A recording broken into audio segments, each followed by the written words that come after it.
What's up, guys? Welcome to our next installment of our team mini-series. Today we are doing the Los Angeles Rams, who are opening the 2020 season in a brand new stadium, sharing it with the Los Angeles Chargers. It's a very nice looking stadium, multi-billion dollar stadium, open up against the Cowboys, but we're here to talk about their fantasy relevancy.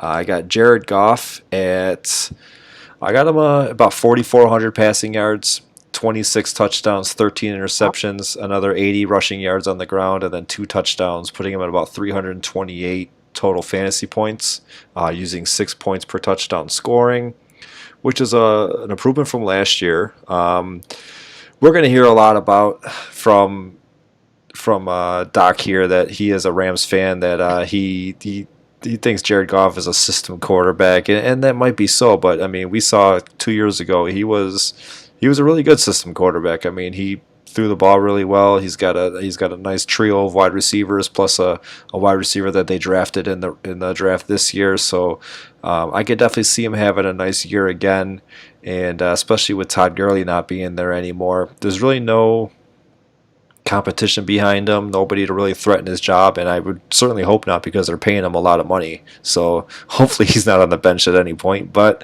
let's get into the professionals' thoughts on Jared The Goff. professional. Let's get into the So what's fans' your thought about Jared Goff. yeah, so I'll keep this strictly fantasy. I won't jump on any Jared Goff soapbox and how terrible that contract is and how that's going to haunt the Rams forever, but that's fine. In terms of fantasy production, he's going as the 19th QB off the board. And to be honest, that's great value right now for him. And we talk about how deep this quarterback class is, but when you look at his three finishes, in terms of his point production the past 3 years. He was the 13th QB last year, 7th the year before, and 12th the year before that. So he's always been either a QB1 or borderline QB1, even in a season where people say he struggled. But from a fantasy standpoint, this is a very pass-happy offense. So going off the board as QB19, I actually like that quite a bit. And you mentioned already, with Todd Gurley gone, I think the floodgates could open, and they're going to have to pass the ball all the time. We don't know what's going to go on with Malcolm Brown, Darrell Henderson, Cam Akers. There's just a bunch of question marks everywhere. So I've mentioned this previously. I think Jared Goff could have the kind of season that Jameis had last year, where he throws for 5,000 yards and the team stinks. So, I like his value quite a bit right now. I think he's under the radar. If you take him as your backup quarterback, he could provide QB1 value. So as much as I hate him in real life, I think from a fantasy standpoint, he does offer quite a bit of value. All right, perfect. And then you already mentioned some of the running backs' names. Actually, the three relevant running backs' names. You got Malcolm Brown, Darrell Henderson, and Cam Akers.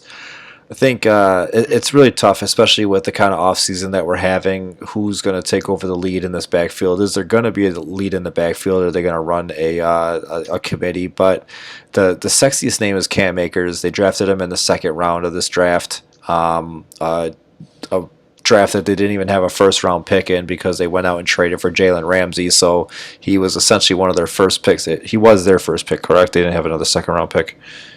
They had Van Yep. Jefferson, but they picked Akers first. Later on. So he Yep. was essentially their first pick of the draft, and so that means that they either, at the time, obviously they had Todd Gurley still on the team. So did they want to go in a different, or they kind of thought that they were going in a different direction? They have Malcolm Brown and Darrell Henderson, who were also on the team still. So it's that they want to bring in Cam Akers to be the bell cow. They want to have a committee. Fantasy wise, Cam Akers is an excellent dynasty stash. He's a guy where he's not getting a lot of love in redraft leagues, as far as like getting drafted super early, kind of like your Jonathan Taylors and your Clyde Edwards-Hilairs, and he could be one of those guys where halfway through the season, towards the end of the season, he is taking over and end up getting 100-yard games, two touchdowns, and winning New Year weeks. Yeah, so this backfield, to me, I'm actually just avoiding it in redraft leagues, honestly, based on where these guys are going right now. Cam Akers is the 26th running back off the board. That feels way too high for me. At that point, he's a borderline second running back. Maybe he can provide that value, but it'll most likely be in the second half of the season. Darrell Henderson going 43rd off the board, Malcolm Brown 57th. I mean, I actually would probably be more prone to take a chance on Darrell Henderson at this point. We still really haven't seen what he can do. I know a lot of people liked him coming out of Memphis, and I wasn't overly impressed from what I saw last year, but I do think that he can be a productive back in this league, and we just have to give him more of an opportunity. Really, I think he only had 50 carries last year, so yeah, very small sample size. But I mean, in general, I do think long term, this is Cam Akers' backfield. I always say that talent wins out in the end, and Cam Akers is the most talented running back in this backfield. So, will it be in 2020? I think that's a different question. I love him in dynasty leagues, and I'll mention briefly. I brought this up to you a few months ago, actually now, and I said the biggest thing I'm concerned with is that Sean McVay is looking over at San Francisco, and he's going, "Wow." That running back system that worked out pretty nicely over there, and I'm not even kidding you. As of I think 2 or 3, it was over the weekend, so 2 or 3 days ago of this recording. By the time this episode comes out, probably a week and a half ago. But Sean McVay went on a radio show and said, "I really like what San Francisco did with their backfield last season, and I could see us adopting a similar approach." When I heard that I was like, okay, and I've said before, don't believe coach speak, but that's the kind of coach speak that I buy into, because what incentive does Sean McVay have to say that unless he was planning on implementing it? He's not instilling confidence saying Cam Akers is my guy, Darrell Henderson is my guy. I mean, he's basically saying this is a competition. I'm going to use all three guys. I'm going to use the hot hand, and we know from a fantasy standpoint that is a disaster. So I'm not really touching them in redraft leagues, and I'll take Akers in a dynasty league in the top half of rookie drafts if you haven't had yours yet. But besides that, I'm going to stay away. All right, talk a little bit about their offensive line. You obviously know a little bit more about them I'd than I rather do. not. I like the left side of their line. Andrew Whitworth and Austin Corbett seem like a pretty solid pairing over there. I'm not too familiar with their center and the right side of the line, so why don't you give us some numbers there? Yeah, I mean, I I really don't want to, but Pro Football Focus had them ranked last year as the 31st offensive line. They have them moving up this season to 25th, so there's Oh, improvement. nice. But yeah, I mean, Andrew Whitworth, I mean, he's like 1,000 years old now, but he's very productive. And yeah, you mentioned Austin Corbett, same thing. They're both very productive linemen. I don't think Corbett's going to be the long-term answer there, but same thing with Rob Havenstein. He didn't play a full season last year, but that's kind of the heart and soul of their line right now, are the two tackles on the end. When you start getting to the inside, I mean, they have a lot of question marks. I mean, they didn't draft anyone this season. That was a surprise to a lot of people. I'm honestly not that surprised, because they spent a ton of picks last year on offensive linemen, Bobby Evans and David Edwards, who you see right now are backups on their depth chart. They actually started quite a few games last year, and they improved a lot. I actually liked what I saw from those guys. So it's one of those offensive lines that, besides Whitworth, they have a lot of young guys, and they're really banking on those young guys improving. And if they do not improve, this is going to be a terrible offensive line. But I'll give them the benefit of the doubt. These are guys that have only started like 5 career games, and I think they look like serviceable starters. So with a little bit of improvement, maybe they could be better. But very underwhelming, and they're relying, and I mean, I can't stress how much they're relying on these young guys to improve.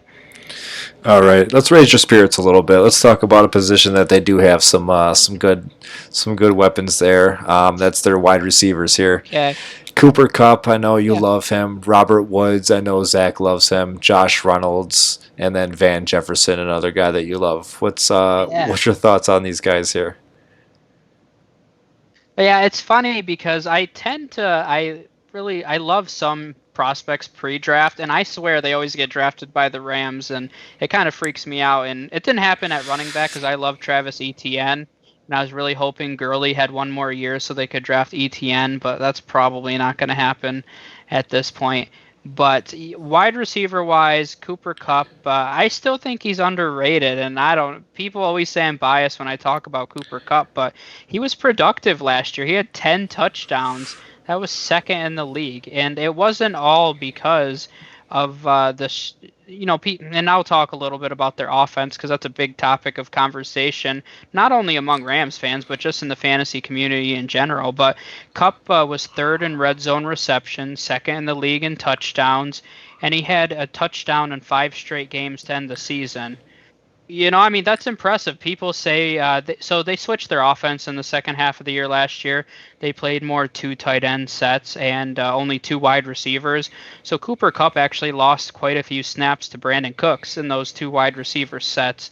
So when you look at his snap percentages, they weren't impressive, but he was still producing. He was the 15th best wide receiver in PPR leagues over that stretch. So, I mean, or I'm sorry, not 15th best. He was actually the 7th best. He's 15th off the board right now. So, this was still a guy that was a top 10 option in PPR leagues, even though he wasn't getting the volume reception wise. He was making up for it with touchdowns. So, this year, Brandon Cooks is gone. I think that's going to have a huge impact because essentially in two wide receiver sets, I have to play Robert Cooks. You have to play Robert Woods and Cooper Kupp. Those are your two best wide receivers. As much as I love Van Jefferson, I mean, he should not be taking Cooper Kupp snaps in two wide receiver sets. So I think Cooper Kupp's going to be on the field more this season because he's not competing with Brandon Cooks, who's a very productive wide receiver. And then, so I like Cooper Kupp. He's going as the 15th wide receiver off the board. As the year, for the entire year, he was 6th in PPR points. So I do think he offers some top 10 upside there. And I already mentioned this should be a very pass-happy offense, which just means a ton of targets to go around. So I like Cooper Kupp. He's going 15th, so not the best value, but I continue to see him slip. So if he slips any further, I like it even more. Robert Woods, and I know this is the big debate here. Robert Woods had a crazy second half last year, and I definitely, in PPR leagues, I might favor Robert Woods, but if it's a non-PPR league, I'd probably favor Cooper Kupp, who's more of a red zone threat. And I mean, he still had 90 receptions, so it's not like he's not getting catches. But Robert Woods, I mean, he had a crazy second half. Over the last half of the season, he was 6th in total PPR points. I mean, 6th, and there's huge names at the wide receiver position. And the good old Bobby Trees was 6th in the entire league. So I mean, he went on a crazy run. I expect him to be a very productive wide receiver once again. He's going 19th off the board, so really in that wide receiver 2 territory. And I mean, I like that. He's a wide receiver 2 with wide receiver 1 upside, and that's really what you should be looking for in a pass-happy offense. So I like both of them, honestly. As much as we can debate back and forth who's going to have the bigger season, Woods probably will have more receptions and Kupp will have more touchdowns, so it goes both ways. I wouldn't be surprised if they finish pretty similar in terms of points, and we're both top 15 guys. Other wide receivers, Josh Reynolds is actually listed as their slot guy right now. Cooper Kupp played 60%, actually closer to 70% of his snaps in the slot last year, but they're going to move Kupp over to the outside. He is 6'2". I mean, people see Cooper Kupp as this little slot guy. I mean, he is a bigger guy. He's not as small as people think. So Cooper Kupp's going to move to the outside. Josh Reynolds in the slot. I like Josh Reynolds. He's more of just a league average wide receiver, I would say. I'm more excited to see if Van Jefferson can step into that slot role long term. And I said it pre-draft, but Van Jefferson's a very polished route runner. He has great hands, so I like his potential a lot. He's not going to produce much in year one because this is Cooper Kupp and Robert Woods' show in the passing game. But Van Jefferson's a good taxi squad stash. All right, good analysis there. Love it. Absolutely love it. We're moving on to a couple other targets for Jared Goff here to try to get him to those 5,000 yards again. He's got a trio of tight ends here that you can look at. Really, probably looking at only 2 of them being really relevant this year, if any. I mean, hopefully one kind of just runs away with it, just so it's not just split down the middle between Higbee and Everett. So hopefully one of those 2 guys runs away with it. But then taxi squad and deeper rosters, you got Bryson Hopkins who could make some noise beyond this year. But let's talk about Higbee and Everett more for redrafting this year. Yeah. So just quickly on Hopkins, I'm not overly high on him, but Gerald Everett's contract is up after this year, so you might see him step up in the future. So yeah, you could probably stash him in your taxi and see what happens. But I mean, I mentioned Robert Woods, crazy second half. I mean, Tyler Higbee's, you can just times it by 100. I mean, he really came out of nowhere. This was a guy that was more known for just being kind of a run block. He's a very good run blocker, and that's what he was known for. The Rams signed him to a pretty big extension, essentially to be a sixth offensive lineman, is what a lot of people say. But he kind of came out of nowhere. He was the third tight end the last half of the season, and he finished the season with 5 straight 100-yard games. I mean, he just went on this insane tear. And if there's one guy that benefits the most from this offense transitioning to two tight end sets, I mean, it's Tyler Higbee, and there's no question about that at all. I will say I don't like Tyler Higbee's value right now. I mean, because the big question right now is Tyler Higbee for real? I don't think he's as real as we think he is because Gerald Everett was injured last year during that stretch, and that's one of the things that kind of goes under the radar is he was playing in two tight end sets, and really Johnny Munt, who's fourth on their depth chart right now, he's a fullback converted to a tight end, but he literally never runs routes. So in those two tight end sets, Tyler Higbee was running all the routes, and Munt would stay in and block. So Gerald Everett is not. Gerald Everett is a big-time receiving threat. I remember when they drafted him that Sean McVay said, I hope he's like Jordan Reed was for me in Washington. So Sean McVay has said before that he really likes Gerald Everett. So I think Gerald Everett's going to be a little more involved than people think, especially if they continue playing those two tight end sets. And Tyler Higbee, I didn't even mention his ADP. He's eighth off the board right now for tight ends. That's too high for me. I mean, you're just asking to be disappointed at that point. Could he finish as a top 10 guy? Maybe, but I think that they have too many weapons.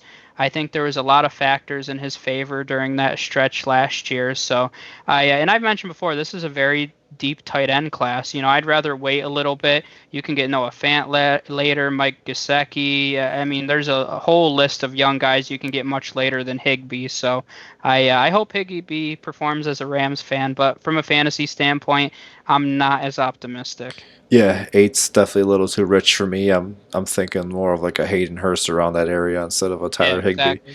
Um, we like to talk about their special teams. I'm not really. They have That's bad. Simba Webster as their punt returner right now. They don't really have a kick returner listed, and they also have three kickers listed. They drafted one this year in the seventh round, Sam Sloman. Uh, Um, I mean, does he have the edge to win the job? The thing is, here's the thing. With the Rams, obviously they play in LA, they play in the Dome, so they got all their games out there.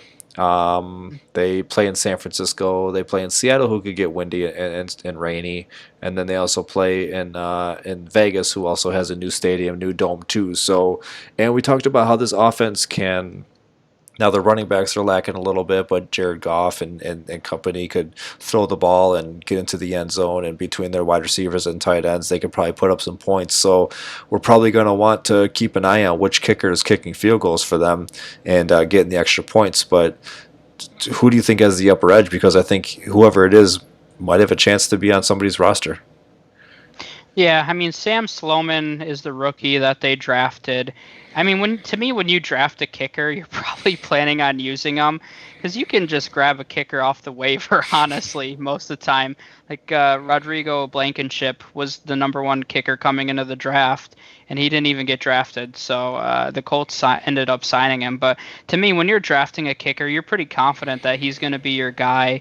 We saw last year Greg Zuerlein was 11th in fantasy points. So, I mean, you're right. As much as Sam Sloman went to a small school, he went to Miami, Ohio, where Big Ben went. But he doesn't have a big leg from the scouting reports I've read. He's more of just an accuracy kind of guy. You won't expect him to miss many kicks in the 40 to 50-yard range based on what I've read. Once again, I'm not watching Miami, Ohio kickers. This is just based on scouting reports. But yeah, I mean, he seems like he has the upper edge right now, McGinnis, and I'm not even going to try to pronounce their third stringer's name, and I'm not going to pretend like he's been in the conversation very frequently. So Sam Sloman should be the guy. I'm not drafting a rookie kicker, but you're definitely right. later in the year when you're looking for a bye week guy, I wouldn't be surprised if Sam Sloman was providing kicker one value. Perfect. And then now under their defense, um, they have a guy by the name of Aaron Donald, who I guess is pretty good. Stinks. Terrell Lewis, they took in the third round. He slots into Mhm. their one of their starting linebacker spots. Leonard Floyd is another guy who's been around in the league for a little bit. Taylor Rapp is one of their safeties. He's was drafted last year in the second round. He's definitely got some potential to put up some fantasy numbers back there. As we mentioned already, they traded their first rounder in this year's draft during the season last year to bring in Jalen Ramsey.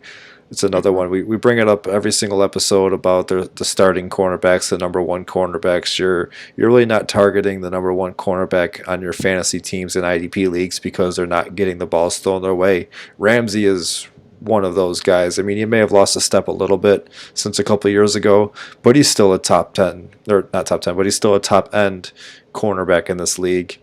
He's going to be covering your number ones I mean, he's probably going to be on Hopkins out there in Arizona. He's probably going to be on. He's probably going to be on Tyler Lockett out there in Seattle. Maybe get a little bit of coverage against DK Metcalf. So um, you're not going to get a lot of balls going his way, so I wouldn't touch him in fantasy. But those other guys, overall, the defense, it could be improved.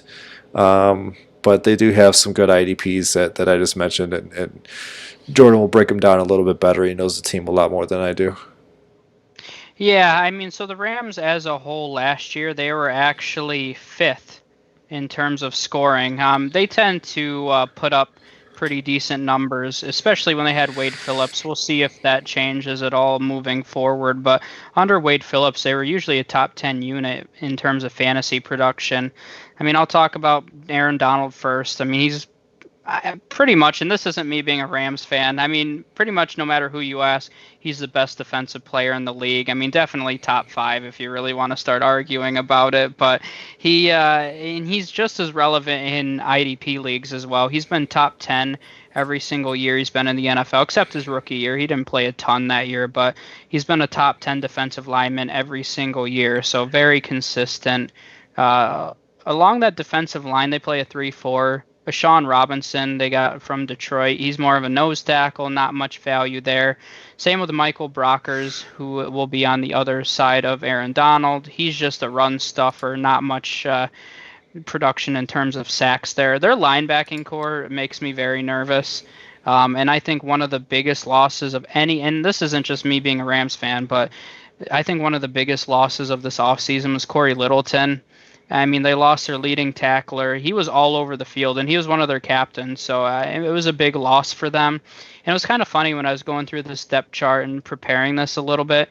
We talk about vacated targets with passing games, but you don't really think about vacated tackles for IDPs. And that's kind of the situation we're in with the Rams here. You're saying, who's going to get tackles on this defense? Terrell Lewis was more of a pass rusher at Alabama. I expect him to do the same thing here. He'll be playing on the outside in a 3-4. Leonard Floyd, same thing.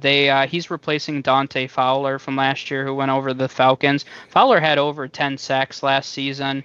Similar thing. They signed Leonard Floyd to a 1-year prove-it deal. He kind of struggled in Chicago, so I wouldn't be drafting Leonard Floyd, but don't be surprised if he puts up over 10 sacks this year. He might be a guy that you end up picking up later in the season. So then you kind of look at it and you're like, okay, I mean, they're starting inside linebacker as of right now. The guy replacing Corey Littleton is Micah Kaiser, and he is not being Dynasty League where we're starting. I mean, what is there? 48 roster spots, something crazy like that. So I did draft him in that, but that's because he might get over 100 tackles because at the end of the day, somebody's going to be leading the middle of that defense. They got Kenny Young over in a trade from Baltimore. You might see him get that, but overall, those are two guys you're probably not going to be drafting. But I mean, keep your eye out on them because one of them is probably going to end up starting and getting a ton of tackles. So I've mentioned before, put those kind of guys on your watch list and see how they do early in the season. Their safeties, they arguably have the best safety duo in terms of fantasy production going into next year. Taylor Rapp was really good last year as a rookie, and he was one of the most impressive Rams overall. He had 100 total, exactly 100 total tackles last year. And I was looking at IDP scoring a little bit because I was just curious how he did because he didn't really start till the second half of the year because they had Eric Weddle as well. But he was third in points the second half of the season among IDPs. So I think that's a sneaky pick at the end of drafts. This is a guy that could have 120 tackles and be a top 10 defensive back in terms of IDP production. And same thing with John Johnson. He had 119 tackles in 2018. Was injured most of 2019, but you could have two safeties here with over 100 tackles. So that's all I got for you. All right, so that's it for the Rams here. Final thoughts on them. They finished 9-7 in the NFC West last year, missed the playoffs. They were behind the 49ers and the Seahawks. I'm sorry to say it, but I actually got them in fourth in their division this year. Oh my gosh. I got the Cardinals actually moving up to second. I got the Seahawks winning that division. And surprisingly, I'm going to have the San Francisco 49ers dropping down to third, with the Cardinals making one of those 7 wild card spots, or one of those wild card spots, probably as a 7th team, maybe the 6th team, because I got Detroit also making it this year too. So a couple surprises in there, but the 49ers coming off a Super Bowl loss to not even making the playoffs the next year. I think Seattle takes first, the Cardinals take second, the Niners take third, and the Rams take fourth. But this is one of those divisions where you could have probably 2 9-7 teams. I mean, the Rams might finish with the same record last year, but just end up being just dropping down a spot into fourth place. So I could see them at 9-7, but just finishing in fourth place. Did you have just a random question? Did you have the Seahawks winning the division before Jamal Adams? Yeah, I had when I did my projections just a couple months ago. We did. I had the Seahawks. I had the Cardinals right at second too. So basically, I haven't changed anything. I haven't adjusted the records even for Jamal Adams, but I haven't changed anything in the division at all. Yeah, I mean, I see a lot of people saying that Jamal Adams by himself makes them the leaders. I mean, don't get me wrong, Jamal Adams is an all-pro, but I never buy into it that one player, especially a safety, is going to add in 5 wins for the, people start coming up with crazy predictions, but I agree. I think the Rams are the worst team in the division, and I think when you start looking at it offensively, I think they have probably the worst offense in the division.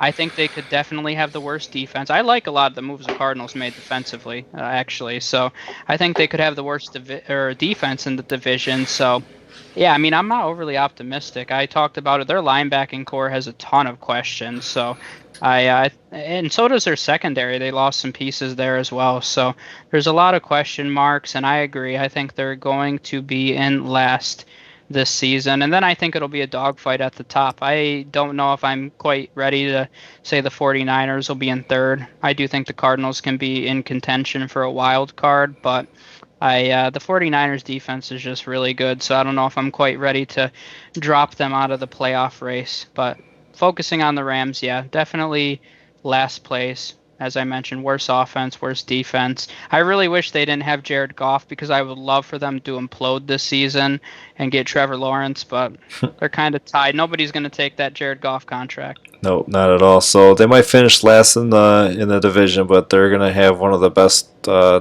new stadiums, so that's something to look forward to. All right, so until the next episode, we'll see you guys then.